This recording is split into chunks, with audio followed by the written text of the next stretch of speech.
How to add your own music to Instagram story. Hello everyone, I am Bishaka and welcome to our channel Create, Login and Delete. Let's get right into the tutorial and open the Instagram first.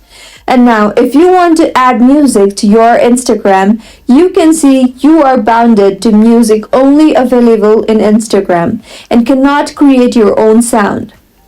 You will need a third-party app to do so. I will use InShot here. You can download it from the App Store or Play Store. I already have it in my phone. Now I will click on the video and create a new video. Import the video that you want to add music to and click on Music. You can record the music, do any voiceover, or add any sound of your choice. You can also extract audios from videos in your device.